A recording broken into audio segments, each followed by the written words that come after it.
Beleza? Vamos lá. Então, bem-vindos a essa aula, a esse encontro em que eu vou explicar o que o TST decidiu recentemente sobre justiça gratuita num tema de recurso repetitivo, que saiu aí nessa semana. Eu tô gravando aí na semana do recesso, vamos dizer assim. Vamos entrar em recesso e a gente veio com essa notícia que é muito boa porque define como que vai andar o processo aí, eh, como que vai andar o processo aí na prática. A gente vai tentar trazer algumas repercussões nas provas da magistratura do trabalho, beleza?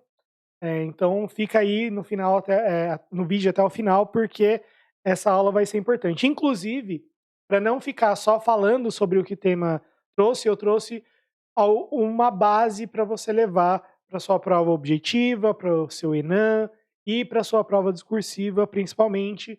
Vai ter vamos tentar falar alguma coisa sobre sentença, mas vai ser o foco aqui da nossa aula, vai ser esse. Então, a gente tem no artigo 5º da Constituição Federal, então tá aí, artigo 5º da Constituição Federal, a previsão de inafastabilidade ou princípio do acesso à justiça, que é o artigo 5º, 35 da Constituição Federal. Então, cada doutrina vai tratar de um jeito. Eu gosto de princípio do acesso à justiça e não inafastabilidade da jurisdição, porque a ideia é é, é, de uma prestação, é uma liberdade pública, mas também é uma prestação do Estado. Então, meio híbrida a coisa na minha cabeça, porque além de ser uma garantia do cidadão contra o Estado e etc., que é aquela ideia de primeira dimensão dos direitos fundamentais, também é uma obrigação do Estado fornecer o poder judiciário, vamos dizer assim. Ele tem que dar o poder judiciário para a pessoa. E, por outro lado, a gente tem assistência jurídica integral e gratuita aos que comprovarem insuficiência de recursos. A justiça gratuita, tem uma divergência na doutrina. Para uma boa parte, não é uma divergência que é tão divergida, vamos dizer assim, mas eu vou explicar o que eu gosto mais para provas discursivas para a magistratura do trabalho. Quando uma parte da doutrina fala que aqui está a gratuidade de justiça, porque o Estado prestará assistência jurídica integral e gratuita aos que comprovarem insuficiência de recursos. Eu, particularmente, gosto mais, principalmente para provas discursivas, dizer que a gratuidade da justiça está aqui no acesso à justiça. No acesso à justiça. Tudo bem? E o que é, para essa segunda corrente, vamos dizer assim, que entende que assistência jurídica integral e gratuita não é a garantia da gratuidade da justiça. Eu estou olhando ali para o lado porque a telinha aqui do lado para eu ver o que está na tela de vocês aí. Para não ficar olhando para baixo. Para essa segunda corrente, essa assistência jurídica integral e gratuita, o que é? É a prestação material de assistência jurídica. É uma pessoa, imagina aí, uma pessoa que vai prestar assistência jurídica integral, extrajudicial e extrajudicial, gratuita. E, no nosso caso, Defensoria Pública. Certo? Na minha concepção, a assistência jurídica é uma prestação material, tá? E não uma garantia constitucional. Então, com base nisso, a assistência jurídica integral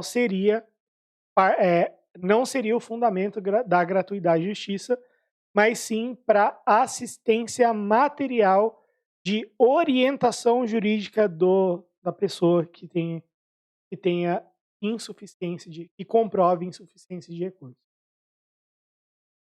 E quando a gente fala disso, inclusive, a gente vai falar em ondas renovatórias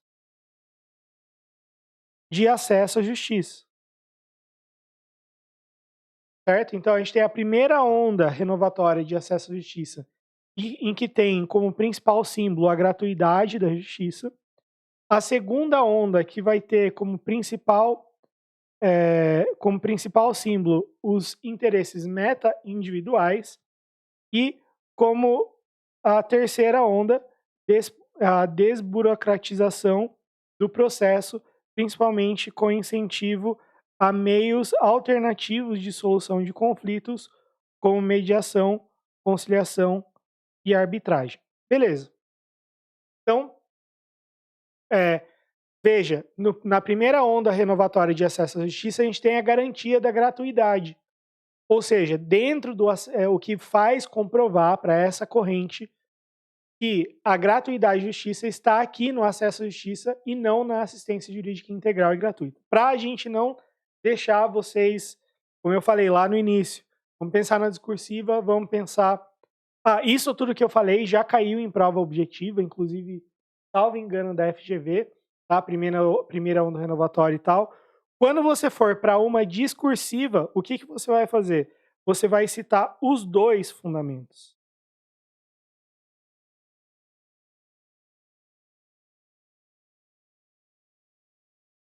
Os dois fundamentos para gratuidade. Mas como você não é...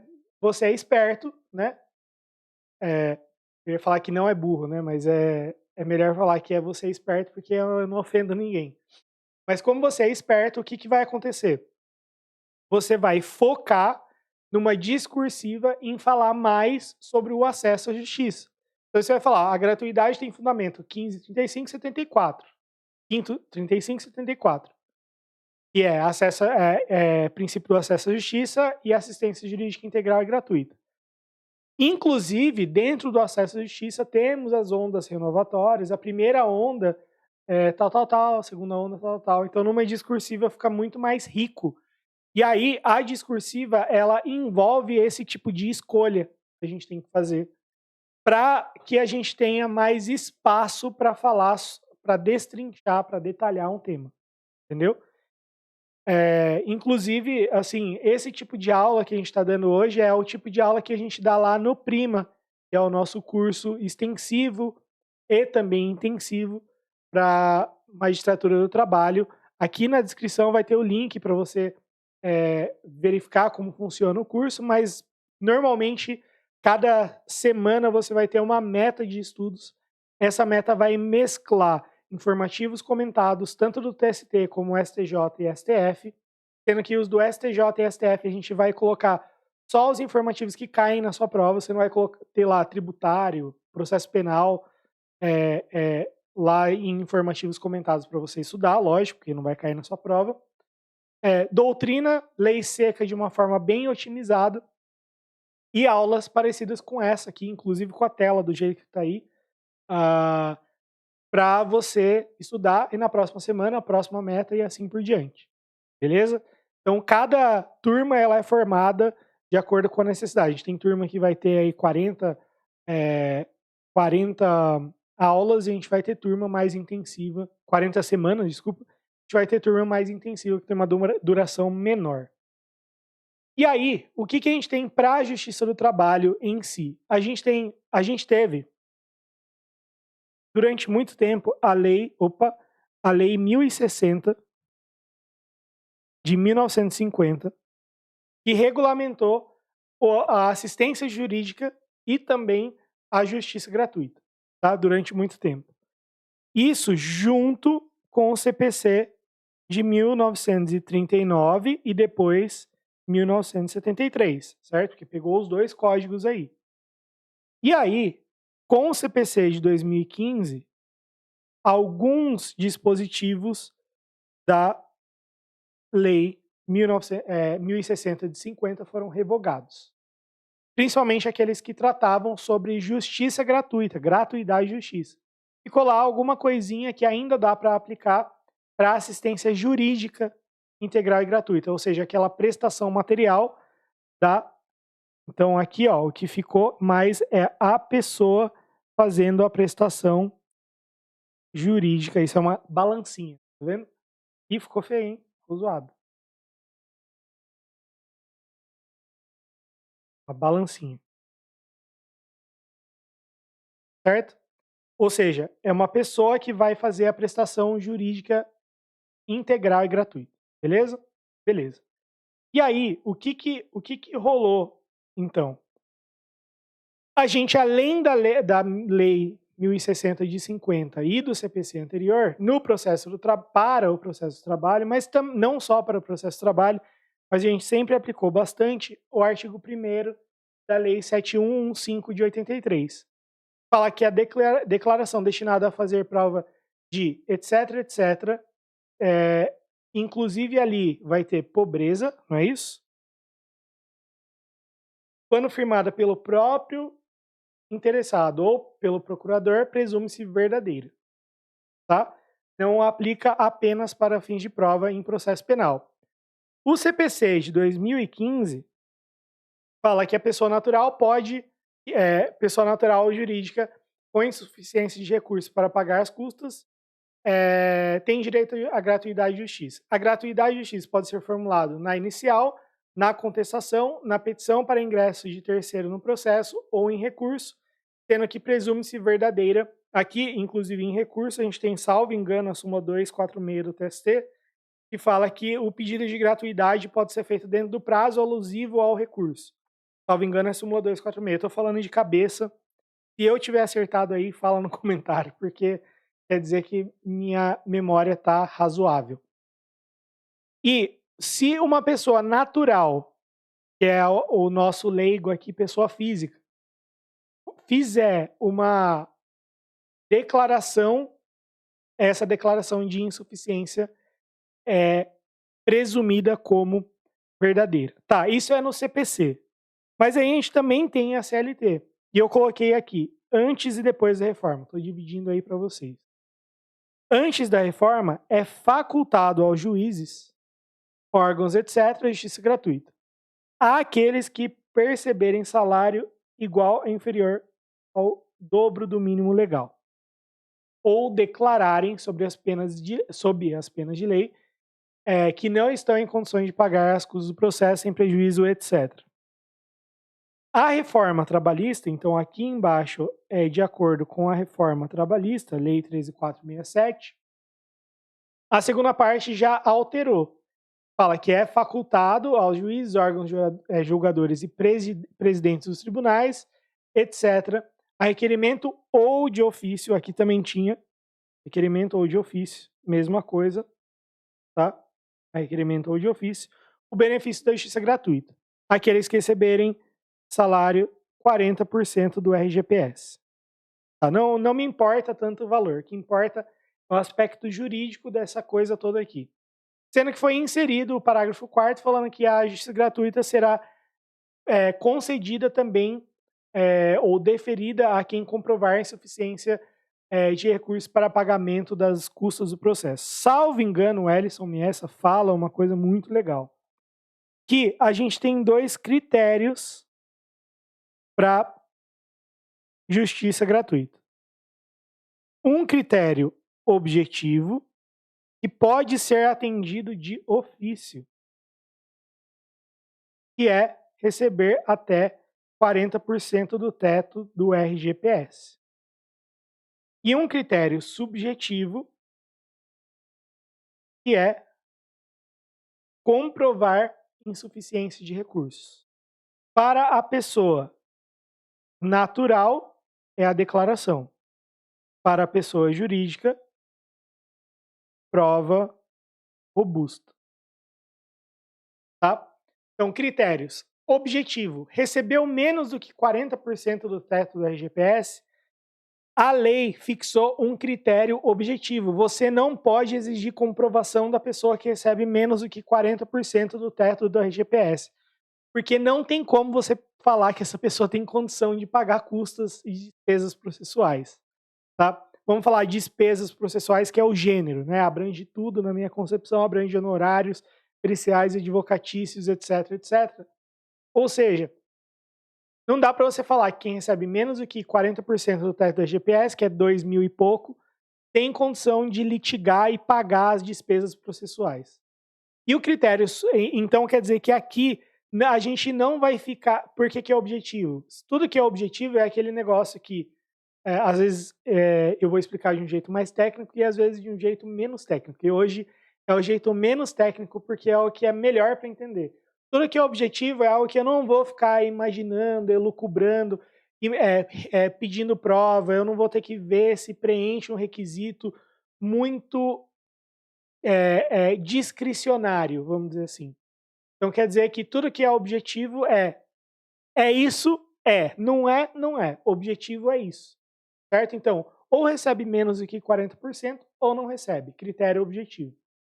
E a gente tem o critério subjetivo, que é o que demanda a prova. Então, vai demandar uma discricionariedade. A pessoa vai ter que comprovar se realmente preenche o requisito. Só que, de acordo com tudo que a gente viu anteriormente, principalmente artigo 1º da Lei 7115 e artigo 99, parágrafo 3º, para a pessoa natural, essa prova de insuficiência é a mera declaração.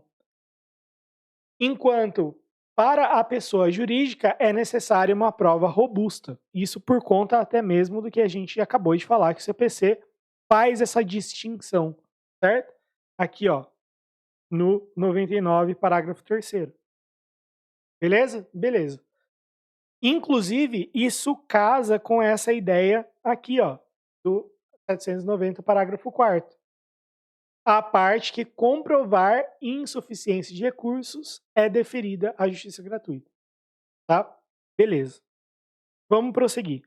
A súmula 463 do TST, durante algum tempo, durante todo esse tempo, vamos dizer assim, ela se foi suficiente para a gente resolver essa questão da justiça gratuita. Então, para a concessão da justiça gratuita à pessoa natural, basta a declaração de hipossuficiência, critério objetivo. O advogado tem que ter procuração com poderes especiais para essa finalidade, tá? Porque isso é exigido pelo CPC. Ou seja, não basta a cláusula geral lá da procuração, tem que ser uma cláusula, um poder específico. E para a pessoa jurídica não basta a mera declaração, é necessária a comprovação cabal de impossibilidade de a parte arcar com as despesas do processo. Fechou?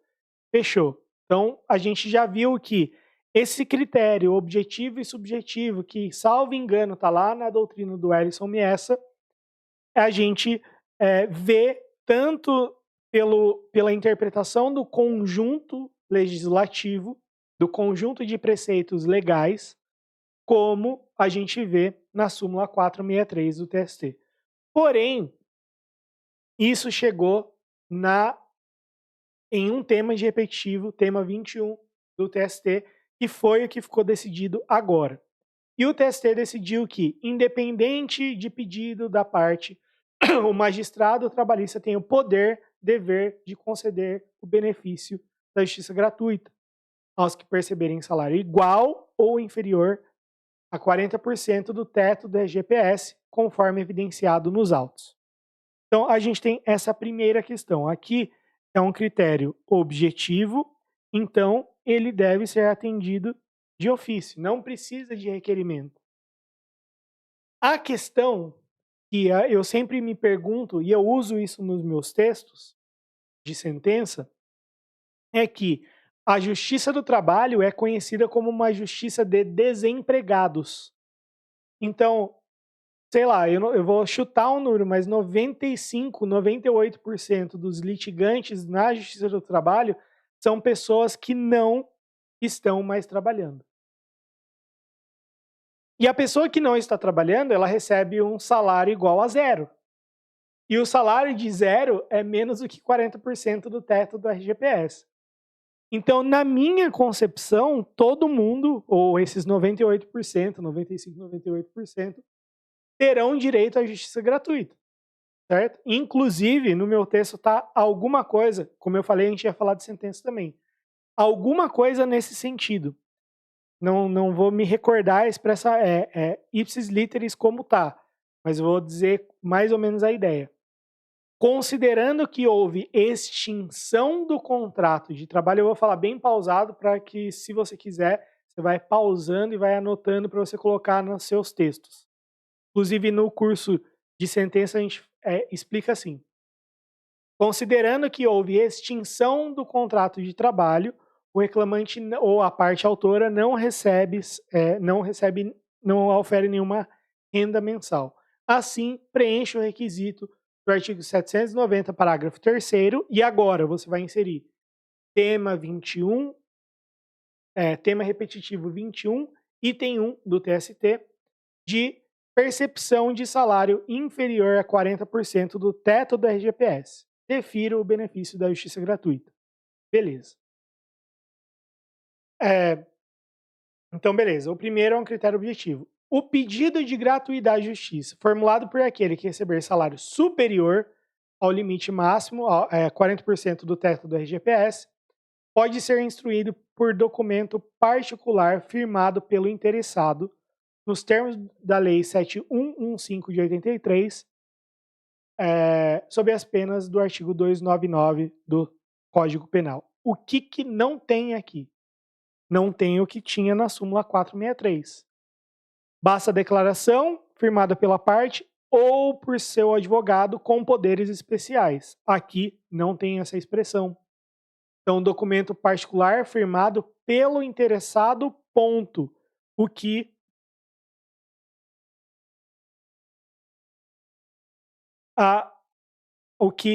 contrariaria o que está aqui, ou para o procurador bastante, tá?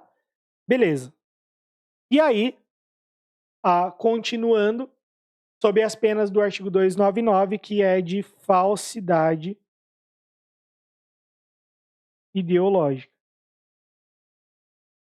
Então, quer dizer que o tema 21 do TST manteve a regra anterior, mas evidenciou a questão da repercussão penal. Mas, mais importante, além disso, é a questão, isso vai ter influência não só na prova objetiva, ENAM, pode ter repercussão na discursiva também, mas na prova de sentença você sempre verificar se foi preenchido o item 3, que é um incidente para conhecer da justiça gratuita. Então, se o reclamante pede justiça gratuita, reclamada faz a impugnação do benefício do requerimento da justiça gratuita, o que você tem que fazer? Como juiz, você tem que, numa prova de sentença, dar oportunidade para que o requerente do pedido apresente sua manifestação. Na prova de sentença, você não vai poder dar esse despacho, converto o feito em diligência. Então, você vai ter que ver, você vai ter que analisar se houve oportunidade para essa manifestação. Tudo bem? Beleza?